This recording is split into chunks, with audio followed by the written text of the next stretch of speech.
झारखंड में आज बीजेपी के बंद का काफी असर देखने को मिला। जगह जगह पर ट्रैफिक जाम दिखा। रांची जैसे बड़े शहर या यूं कहें कि राजधानी में जगह जगह पर टायर जलाए गए, सब कुछ हुआ। लेकिन इस बीच में एक जो बड़ी खबर आई उसने सोचने पर मजबूर कर दिया कि क्या वाकई बीजेपी छात्रों के साथ है और क्या छात्र भी उनके साथ हैं, या फिर केवल ये मौके की नजाकत को भांपते हुआ किया गया ये आंदोलन था। यानी कि झारखंड बंद जो बुलाया गया वो किसी राजनीतिक फायदे के लिए बुलाया गया, क्योंकि इस पूरे मामले में जो छात्र हैं, जो जैन जी हैं, वो बंटते हुए नजर आए। तो क्या है ये पूरा मामला, समझेंगे आज की इस खास रिपोर्ट में, तो इसे आखिर तक जरूर देखिएगा। नमस्कार, मैं हूं डॉक्टर सुरजीत सिंह और आप देख रहे हैं YBN बिहार झारखंड। तो जिस तरीके से बीजेपी ने आज झारखंड बंद बुलाया और उसका व्यापक असर देखने को मिला, झारखंड के कई हिस्सों में जो बीजेपी के नेता हैं, जो कार्यकर्ता हैं, वो सड़कों पर उतरे, कई जगह पर जाम लगा, कई जगह पर टायर जलाए गए, दुकानें बंद करवाई गई, वाहन रोके गए, तमाम वो चीज़ें हुई जो इस तरह के आंदोलन में की जाती है। कई जगहों पर तो जो प्रशासनिक अमला था वो बीजेपी के कार्यकर्ताओं और नेताओं से भिड़ता हुआ नजर आया, पुलिस प्रशासन भिड़ता हुआ नजर आया, कई जगह पर हाथापाई की नौबत आई, झड़प की नौबत आई। लेकिन डटे रहे बीजेपी के कार्यकर्ता और तमाम शीर्ष जो नेता हैं राज्य के, वो लोग भी सड़कों पर उतरे, क्योंकि इसकी घोषणा ही जो प्रदेश अध्यक्ष हैं आदित्य साहू और नेता प्रतिपक्ष बाबूलाल मरांडी, उन्होंने प्रेस कॉन्फ्रेंस करके किया था कि भाई हम तो झारखंड बंद बुला रहे हैं, हम छात्रों के साथ खड़े हैं, उनके आंदोलन के साथ खड़े हैं। यानी कि जो जैन जी है उसके साथ पूरी पार्टी इकाई खड़ी है, उनके न्याय के लिए, उनको इंसाफ दिलाने के लिए हर तरीके से खड़ी है। और इसमें जो पूरा मामला था वो ये था कि छात्र पिछले करीब 18 दिनों से शांतिपूर्ण जो है वो प्रदर्शन कर रहे थे। कहीं भी कोई इस तरह से प्रदर्शन नहीं था कि कानून व्यवस्था तोड़ी जाएगी। तमाम जो है वो प्रशासन से अनुमति लेने के बाद तमाम तरह के आंदोलन किए जा रहे थे। लेकिन 10 अगस्त को, यानी कि कल की मैं बात करूं, तो वहां पर जब विधानसभा का घेराव किया जा रहा था, शांतिपूर्ण तरीके से छात्र विधानसभा का घेराव कर रहे थे। वो मांग कर रहे थे कि JPSC और JSSC में जिस तरीके से धांधली हुई है, जिस तरीके से कुछ खास लोगों को फ़ायदा पहुंचाया गया है, जिस तरीके से बड़े पैमाने पे भ्रष्टाचार हुआ है, इसमें पेपर लीक से लेकर के सेटिंग तक हर चीज़ हुई है इसमें, तो उस पर सरकार को सफाई देनी चाहिए, उसकी जांच करवानी चाहिए।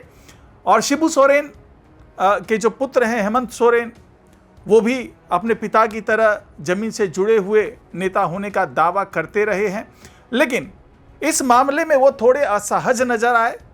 छात्रों के फेवर में तो वो बोलते रहे, लेकिन उनकी ही सरकार के आदेश पर विधानसभा का घेराव कर रहे, रांची में जो छात्र घेराव कर रहे थे, उन पर लाठीचार्ज किया गया, आंसू गैस के गोले छोड़े गए, वाटर कैनन से पानियों की बौछार की गई। तो इस तरीके से कई जगहों पर जो है छात्रों के आंदोलन को कुचलने की कोशिश की गई। इसका विरोध हर स्तर पर हुआ, यहां तक कि झारखंड से लेकर के बिहार तक, बिहार से लेकर के दिल्ली में बैठे मोदी सरकार तक के जो तमाम जो जिम्मेदार नेता हैं, जो मंत्री हैं, उन्होंने इस पूरी चीज़ों का जो है, इस पूरे मामले में जैन जी और छात्रों के आंदोलन का समर्थन किया। यह अलग बात है कि जब यही आंदोलन जंतर मंतर पर होता है, जब यही आंदोलन पटना में होता है, तो वहाँ पर जो सामने होते हैं वो बीजेपी के नुमाइंदे होते हैं, वही बीजेपी की सरकार होती है, और वहाँ पर भी ऐसा ही कुछ होता नजर आता है। छात्रों पर लाठियाँ चलाई जाती है और आरोप तो यहाँ तक बिहार में लग गए कि AK-47 से फायरिंग की गई। लेकिन वो मामला कुछ और था, ये मामला कुछ और है। वहाँ पर हम कहें तो कांग्रेस जनता पार्टी ने जिस तरीके से विरोध प्रदर्शन किया जंतर मंतर पर, फिर बाद में वो प्रदर्शन जो है वो पटना तक पहुँचा। लेकिन वहाँ पर ये कहा जा रहा था कि एक तरीके से साजिशन किया गया आंदोलन है। एक बड़ा तबका है, खास करके जो CJP पे आरोप लगा कि भाई इनके जो कर्ता धर्ता है वो किसी पार्टी विशेष से मिले हुए हैं और ये तमाम चीज़ें करा रहे हैं। लेकिन यहाँ पर जो रांची में जो आंदोलन हो रहा था वो सीधे सीधे छात्रों का आंदोलन है, और छात्र जो हैं इस पूरे आंदोलन को लीड कर रहे हैं। इसमें किसी जो है कॉकरोच जनता पार्टी का कोई इसमें कोई लेना देना नहीं है, किसी दूसरे संगठन का कोई लेना देना नहीं है, बल्कि ये तो पूरी तरीके से छात्रों का आंदोलन है। और कुछ दिनों तक तो सरकार की सहानुभूति भी नजर आई, उन्होंने भी कहा कि भाई हम इनकी मांगों पर गौर करेंगे, विचार करेंगे। लेकिन अचानक जो कुछ 10 अगस्त को हुआ, उसके बाद से पूरे आंदोलन की रूपरेखा जो वो बदलती नजर आई। अब छात्र और भी उग्र होते हुए नजर आ रहे हैं और इस बीच में छात्रों पर हुए लाठीचार्ज, आंसू गैस के गोले छोड़े गए, वाटर कैनन से पानी के बौछार किए गए, इसकी मजम्मत करते हुए या यूं कहें इसका विरोध करते हुए और इसके विरोध में बीजेपी ने बड़ा आंदोलन खड़ा करने की कोशिश की। इनके शीर्ष नेताओं ने मुख्यमंत्री आवास के सामने धरना प्रदर्शन दिया। उस दौरान करीब बाबूलाल मरांडी की बात करें, आदित्य साहू की बात करें, इनके साथ में और भी कई जो शीर्ष नेतृत्व वाले नेता थे, करीब 10 नेताओं को पकड़ करके हिरासत में ले लिया गया। बहुत देर तक छोड़ा नहीं गया, इसका भी विरोध हुआ। जनता पार्टी के कार्यकर्ताओं ने कहा कि अगर आप इनको दोषी मानते हैं तो इनको जेल में डालिए और अगर दोषी नहीं है तो इनको छोड़ दीजिए। इस तरीके से डिटेन करके रखना, ये कौन सी इंसाफ की बात हुई। तो ये तमाम चीज़ें चल रही थी और आज जिस तरीके से झारखंड बंद करने का ऐलान किया बीजेपी ने और इसका असर देखा गया।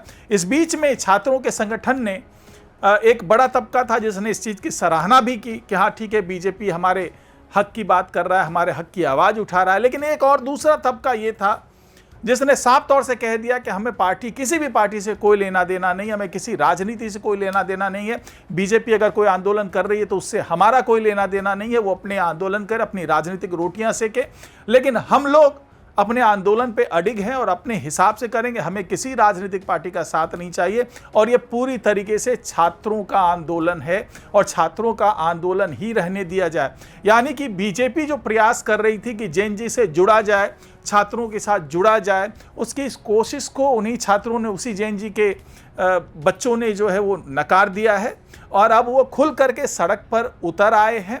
हालांकि बीजेपी आज जिस तरीके से झारखंड बंद का वो ऐलान किया था, उसने उसको लेकर के सड़कों पर उतरे थे इसके कार्यकर्ता और नेता, उसका असर तो व्यापक देखने को मिला और ये माना जा रहा है कि इसका दबाव और इसका जो एक तरीके से कहें राजनीतिक प्रभाव भी जो है वो हेमंत सरकार के ऊपर पड़ने वाला है। और इस बीच में दबी जुबान में बात ये भी हो रही है कि बीजेपी अब ये आर पार की लड़ाई लड़ रही है, हर तरीके से दबाव डाल रही है हेमंत सरकार पर। हो सकता है कि इस दबाव के आगे और आने वाले दिनों में जिस तरह से आंदोलन को और उग्र करना चाह रही है बीजेपी, उससे ये लगने लगा है कि चौतरफा दबाव के बीच में कहीं ये जो सरकार है वो बिखर ना जाए, जो महागठबंधन की सरकार है उसमें दरारें ना पड़ें। क्योंकि पहले से ये कयास लगाए जा रहे थे कि ऑल इज़ वेल इस सरकार के अंदर नहीं है और अब जिस तरीके से चारों तरफ से सरकार को घेरा जा रहा है तो इसके दूरगामी प्रभाव भी पड़ते नजर आएंगे। लेकिन फिलहाल आज के आंदोलन की बात करें तो छिटपुट कुछ घटनाओं को छोड़ दें तो शांतिपूर्ण ही आंदोलन रहा